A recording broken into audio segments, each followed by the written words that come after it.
les filles, j'espère que vous allez bien, je suis très contente de vous retrouver dans une nouvelle vidéo. Encore une fois une vidéo que je ne pensais pas faire mais je vous le disais la semaine dernière.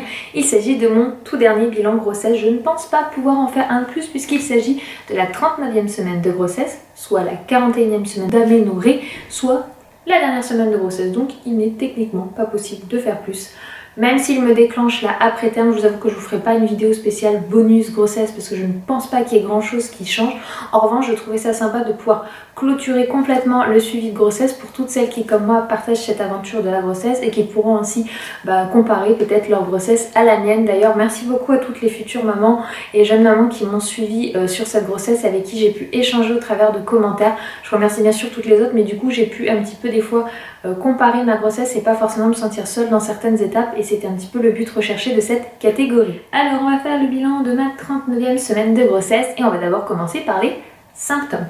Le premier, fuite urinaire, donc symptôme qui parlait déjà la semaine dernière. Non, c'est pas quelque chose que je connais et je suis très contente de ne pas le connaître, mais ça concerne beaucoup de femmes, malheureusement on y passe souvent. Deuxième symptôme, douleur ligamentaire, et je dirais oui, douleur ligamentaire, donc c'est pour moi entre les jambes, au niveau des cuisses, du haut des cuisses, là où on a mal généralement quand on a nos règles.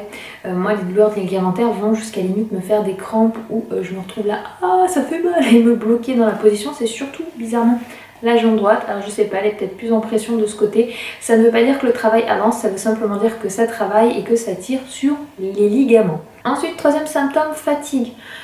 Bizarrement moins que la semaine dernière, j'ai l'impression d'être en pleine forme, donc du coup peut-être pour ça que je n'accouche pas, parce que je n'ai pas la fatigue qui veut que j'accouche, mais je suis assez en forme, même s'il y a des moments où j'ai des coups de fatigue comme tout le monde.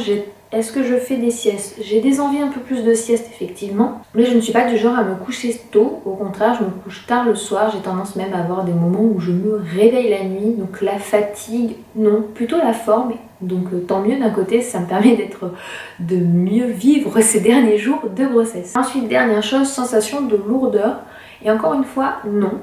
Se sentir lourde non, par contre me sentir encombrante et volumineuse oui. Par exemple quand je fais la vaisselle, mon ventre arrive à une hauteur gênante pour faire la vaisselle, je suis obligée de me mettre sur la pointe des pieds, limite de poser mon ventre sur le bord de l'évier pour laver la vaisselle.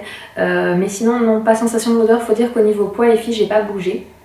Je me suis encore pesée ce matin, je reste à un poids de 63 kg, soit plus 10 kg. Donc du coup je pense que je n'ai pas pris assez de poids pour me sentir lourde et encombrante. Franchement je suis hyper contente d'être restée à 10 kg parce que c'est le poids que j'étais entre guillemets au début du 9e mois. Et les dernières semaines généralement on me dit qu'on prend, et j'ai plutôt bien mangé parce que la nourriture m'a permis de me remonter le moral quand j'avais des baisses de morale parce que ma petite fille voulait rester au chaud. D'un côté tant mieux, mais on l'attend tellement que voilà. Du coup la nourriture était un peu mon copain compensateur pour tenir le coup, mais ça ne s'est absolument pas ressenti sur la balance. Ensuite pour bébé, dernier bilan, eh bien bébé ils disent en moyenne fait 50 cm pour 3 à 3,5 kg. Encore une fois ça varie en fonction des bébés. Est-ce que je pense que ma fille va faire 50 cm? Ça m'étonnerait, ils m'ont dit qu'elle était plus petite. Après on sait pas, on verra à la naissance. Mais moi j'avais dit 3,5 kg pour 48 cm, donc on verra si j'ai raison dans mes estimations ou pas. Pour Eden je m'étais pas trompée, je crois, c'était moi qui étais la plus proche en taille et en poids. Je sais même plus ce que j'avais dit, il faudrait que je regarde ce que j'avais pu dire à l'époque, mais je ne sais plus, mais en tout cas c'est ce que je pense pour ma fille. Et ils disent que à ce stade-là, dans le ventre bébé, tous les bébés ont les yeux bleus dans le ventre de la maman, et que c'est dans les semaines qui suivent la naissance que la couleur des yeux va se définir. Donc après c'est sûr qu'un enfant qui aura les yeux noirs va sans doute naître avec les yeux bleus très foncés, alors qu'un enfant qui va garder les yeux bleus les aura peut-être pas aussi foncés. Vous voyez ce que je veux dire? Le bleu n'est pas le même en fonction des enfants, mais tous les enfants naissent avec les yeux bleus, et je ne savais pas si tous le faisaient, mais en tout cas c'est du coup une découverte pour moi. Et je crois que les yeux peuvent s'éclaircir jusqu'aux 6 mois de l'enfant. Au-delà des 6 mois, les yeux ne s'éclaircissent plus. Ça par contre c'est le médecin qui me l'avait précisé, donc c'est une chose qu'on peut noter. Ma semaine à moi, eh bien comment vous dire que chaque jour, le matin j'étais là, est-ce le grand jour, et le soir, bon bah non, c'est pas pour aujourd'hui. Le matin, le moral ça va, franchement la journée ça va. C'est plus le soir où je suis là un petit coup de mou à me dire bon bah ma puce elle est pas là, parce que c'est vrai que quand vous êtes là J-7, J-6, J-5, J-4, franchement au jour d'aujourd'hui mon compteur il dit J-1, donc c'est pour ça que je vous fais le bilan maintenant. Ben c'est dur, parce que les tout derniers jours vous avez vraiment espoir, vous vous dites oh, à 2 jours près elle peut venir. Et non, non, non, elle est bien là où elle est, elle y reste.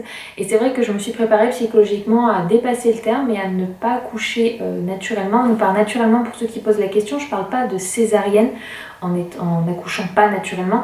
Je parle tout simplement du fait que l'accouchement va pas se provoquer de lui-même. C'est-à-dire que je vais pas d'un coup avoir des contractions régulières ou perdre les os. Je pense que je vais avoir besoin de l'aide médicale. Donc soit le décollement de la membrane, soit peut-être un déclenchement avec une perf hormonale. Pour ceux qui connaissent pas, je vous invite à regarder ça sur internet parce que c'est complexe et je vais peut-être pas le développer dans une vidéo. Puis je suis pas spécialiste du tout. Mais voilà, du coup c'est vrai que je me suis faite à l'idée que je n'accoucherai pas de moi-même. Ça a été un peu dur au début et puis maintenant du coup je m'y suis fait. Mais c'est vrai que bon bah comme toute femme enceinte dans ses derniers jours de grossesse, on a des moments où on a le moral et puis des moments où on est là quand on a envie de serrer notre bébé dans nos bras quoi. Donc j'ai eu quand même quelques contractions cette semaine, en fin de semaine, les deux fin de semaine normale, hein, c'est-à-dire samedi dimanche où j'ai eu un petit peu des contractions par-ci par-là. Elle m'a feinté le 1er avril, elle n'a pas beaucoup bougé, elle m'a fait quelques contractions donc j'étais là, ah peut-être que, mais c'était son poisson d'avril à elle.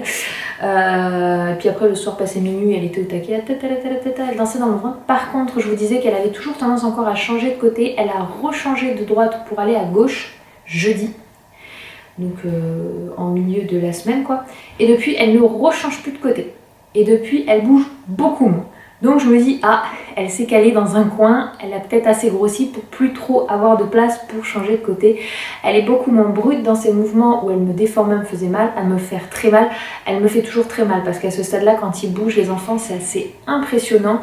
Elle me déforme genre mon ventre qui est rond comme ça, d'un coup il fait ch'toing, il fait une pointe.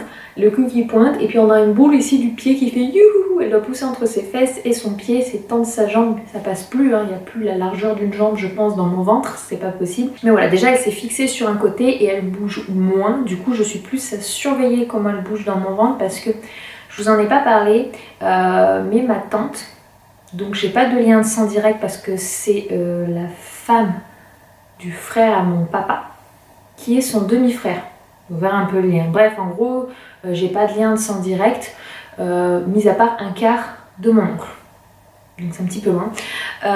Qui a perdu sa fille 2-3 jours avant terme dans son ventre. Elle ne bougeait plus. Et le temps qu'elle s'y rende, elle n'a pas pris énormément de temps. Franchement, elle n'a pas perdu de temps. En fait, le bébé s'était étranglé avec son cordon ombilical. Et du coup elle a accouché d'un enfant mort-né et elle a perdu sa fille et ça a été un drame familial parce que quand on arrive à quelques jours du terme, on ne s'imagine absolument pas perdre son enfant, tout est prêt, dans notre tête tout est prêt, on se dit si j'avais été prise en charge quelques jours plus tôt, si je m'étais rendue plus tôt, bébé serait là. Je pense qu'on s'en veut énormément même si c'est absolument pas de notre faute, la vie est ainsi. Du coup c'est vrai que c'est quelque chose que j'analyse énormément ayant ce vécu familial chez nous. J'ai juste envie, voilà, maintenant de l'avoir dans mes bras et d'être rassurée de savoir qu'elle va bien, en fait, qu'elle va bien, même si elle reste dans mon ventre, qu'elle va bien, qu'elle bouge. Donc, du coup, c'est vrai que c'est quelque chose qu'on surveille beaucoup à ce niveau-là, qu'elle bouge. Et j'ai toujours quand même un petit peu cette peur du cordon, comment il est placé. Eden, après, elle n'avait absolument pas autour du cou, donc je me dis qu'il n'y a pas de raison qu'elle l'ait, mais rien ne peut être prévisible. Donc voilà, un petit peu pour raconter pourquoi mon appréhension des fois dans les vlogs du fait qu'elle bouge pas au bout de quelques heures, dû à ce vécu familial, même si j'étais toute petite, je l'ai très fortement ressenti et c'est quelque chose qui m'impacte au jour d'aujourd'hui. La chose positive, c'est que ça y est, je n'ai quasiment plus du tout de remontée acide et ça c'était vraiment un enfer parce que ça me réveillait, ça m'empêchait de dormir et ça fait très mal. C'est pas que ça fait mal, mais ça brûle tellement qu'on est là... Je vous assure que je faisais ce petit exercice là de respiration parce que ça me brûlait tellement que c'était affreux quoi, au niveau de la gorge, c'est vraiment pas agréable et ça me faisait ça facilement 1h30 tous les soirs. Et là, ça y est, c'est fini, je ne l'ai plus. Ça m'arrive vite fait des fois de l'avoir pendant quelques secondes. Et là, je suis là, oh non, s'il vous plaît, pas ça. Et ça part, et donc je suis là, ah, merci. Et du coup, ça va mieux, mais voilà, bonne nouvelle, plus de remontée acide.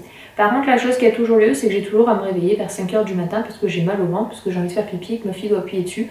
Donc voilà, je suis toujours madame debout 5h du matin. Et puis des fois, je suis là, je me lève complètement ou pas. Je vous avoue que je me tâte et je mets souvent un petit peu de temps à me rendormir. Mais entre 5 à 7, c'est un petit peu une zone où je suis là... debout, pas debout. Et ces derniers jours, c'est vrai que c'est Anthony qui se lève automatiquement pour Eden le matin. Pour la simple et bonne raison que moi j'essaie de dormir jusqu'à 9h parce que je sais que quand la petite va être là, même si j'ai hâte, je vais avoir des nuits complètement coupées puisqu'un bébé mange à peu près toutes les 3 heures, tout dépend de chaque enfant. et que comme je souhaite allaiter, du coup c'est sûr que c'est pas Anthony qui va se lever, ça va être moi. Donc du coup je veux profiter de mes dernières nuits de sommeil pour essayer de dormir et d'accumuler le plus d'énergie possible pour son arrivée, parce que je vais en avoir clairement besoin. Voilà, donc c'est le tour de cette dernière semaine. Donc j'espère que cette aventure des bilans grossesse vous aura plu. En tout cas j'ai adoré ce partage avec vous. J'espère que vous aussi, si c'est le cas, mettez un maximum de likes pour clôturer cette catégorie de bilan grossesse. J'ai adoré passer cette aventure avec vous. Maintenant j'ai qu'une hâte, c'est d'avoir ma fille dans les bras et de pouvoir commencer cette vie à 4, notre famille au complet, comme on a très hâte. N'hésitez pas à me donner comme d'habitude de vos nouvelles en commentaire, de vous, de vos bébés, comment vous allez. Je vous envoie plein de bisous. Et puis je vous dis à très bientôt avec ma fille cette fois. Ciao!